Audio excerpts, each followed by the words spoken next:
Minecraft is rather infamous for being unapproachable. Is a lie. Minecraft is the greatest selling game of all time, to the point where I myself personally have purchased the game 7 times. The first time I got the game was for a base model Xbox 360 hand-me-down because someone in my church ward decided that I would probably want it because I liked those silly Zelda games. But I only got the game after begging my parents to get the full download, because this Xbox 360 only had the demo from Xbox Live Arcade installed, and once I got the full game, I never looked back. Besides the fact that the vast majority of my hours in every version of Minecraft was on this demo. I wish that was a joke. I wish that was a silly diversion. I desperately wish that I could tell you I've ever actually traded with a villager, but that would be lying, because to this day, the only version of Minecraft I'm familiar with is this demo. But unfortunately, I lost that demo when that Xbox red ringed, and not finding it in literally any other version of the game I own, I only had the memory of that quaint castle with all of its secrets. This was of course before I realized that I had a physical copy of Minecraft Xbox 360 Edition that I got for free with an Xbox 360 Elite that I bought off Craigslist a couple years ago, and that if I just never connected that Xbox to the internet, then it would have the pure version of this demo that comes pre-installed on the disc that wouldn't have any of the updates.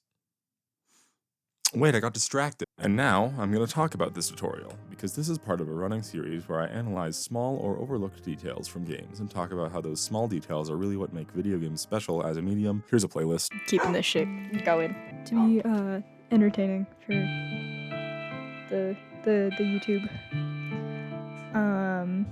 Hi, my name is Ebony Darkness Dementia Ravenway. After doing some research, it was available for all of the legacy console editions of Minecraft, including the PS3, PS Vita, PS4, Xbox 360, Xbox One, Wii U, and Nintendo Switch version, but only the versions of these games that haven't been updated to be the bedrock version of Minecraft. The game was originally written in JavaScript, but when they wanted to make a mobile port, Java wouldn't work, so they rebuilt the entire game on C++ and then ported that version to every console. That unified version of Minecraft replaced every supported version of Minecraft in September 2017.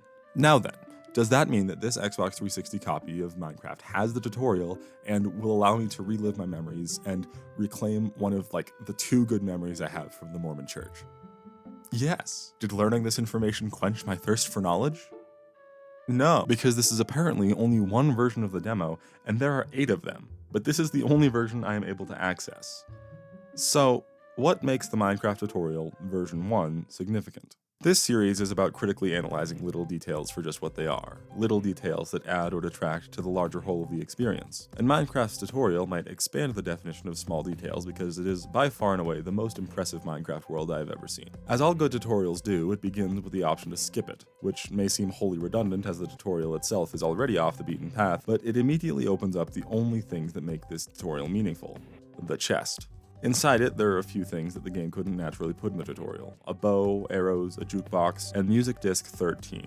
This is a complete stroke of genius, as it immediately makes clear to the player the purpose of Minecraft: exploration. A pop-up proclaims that this is one of 12 collectible music discs, and the fact that this disc is named 13 also establishes another core aspect of Minecraft: intrigue and mystery, because we are immediately shown that there's something we're missing. If we have disc 13 and there are 12 discs, then one of them must necessarily be gone.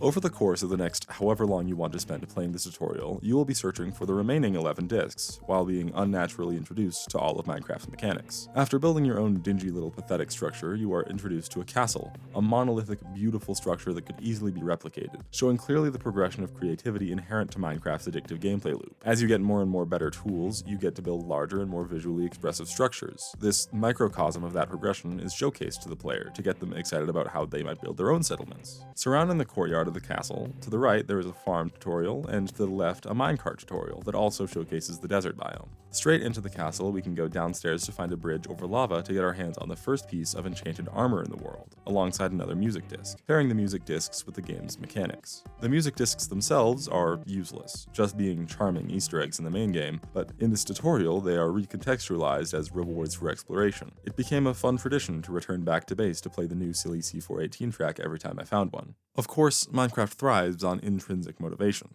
Barring the few achievements added in each version of the game, players are generally motivated to explore and build and mine and craft because the game makes it immediately satisfying to do so. But the tutorial makes players want to explore in order to find cool music discs and listen to the silly songs. This is wonderful because in the process of finding these music discs and armor pieces, the player is probably going to fall in love with the act of exploration. Once they feel like they've done everything they want to in the tutorial, they can start their own world and build their own fun experience in the sandbox. Back on the main floor of the castle, there's the enchantment tutorial, a potion brewing tutorial that, if completed, awards the player with another piece of armor and a disc, and then you can head upstairs to find some pretty fancy bedrooms, showcasing what can be accomplished with interior builds, with a jukebox, fancy bed frames, paintings, and a lever that, when pulled, opens a secret portal to the Nether. The Nether, in this version of the game, doesn't have a soundtrack composed by a transgender furry, so it is of course infinitely inferior to the Nether post-2020. Sorry C418, but I am extremely biased. The Nether doesn't have any clear objective at first.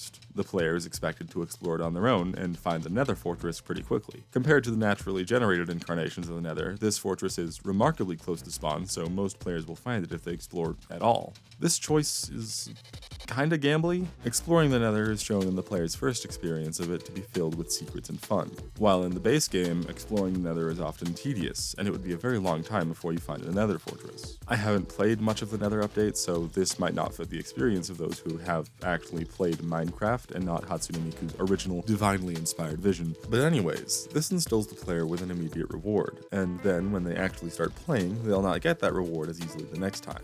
This is similar to gambling tactics where you'll win in the first few rounds and then the game stops cheating on your behalf, but you remember how good winning felt that first time, so you keep playing. And in Minecraft, keep exploring, giving more opportunities for the game to have emergent scenarios from its RNG sandbox in which each player has their own journeys and their own ups and downs. So it's like a Tears of the Kingdom if it was good. Why did I write that? Like, what was my thought process? Was it just that the Sky Islands are mostly empty? Was that it? No, it's the caves. The Sky Islands are full. The cave, there's just none of them. It's the caves. But after the Nether, the starting area runs out of stuff.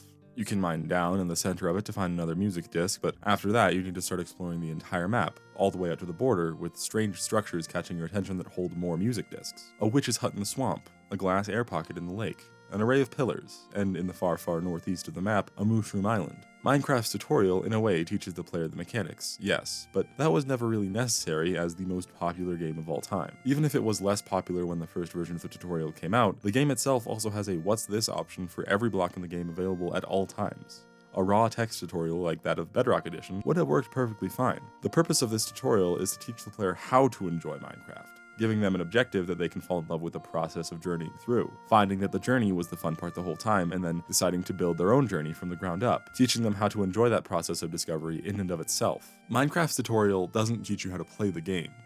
It teaches you how to enjoy the experience of playing the game. And I think that's beautiful. Keeping this shit going while he gets me fucking soup. To be entertaining for the YouTube. Hi, my name is Ebony Darkness Dementia Ravenway. I have long ebony black hair. That's how I got my name. With purple streaks and red tips. I'm doing this from memory, by the way. I'm just that cool and sexy like that. With purple streaks and red tips. I attend a magic school called Hogwarts. I'm a witch, but I'm also a vampire, and my teeth are straight and white. I'm not related to Gerard Way, but I wish I was, because he's a major fucking hottie. A lot of people tell me I look like Amy Lee. Author's note, if you don't know who that is, get the heck out of here.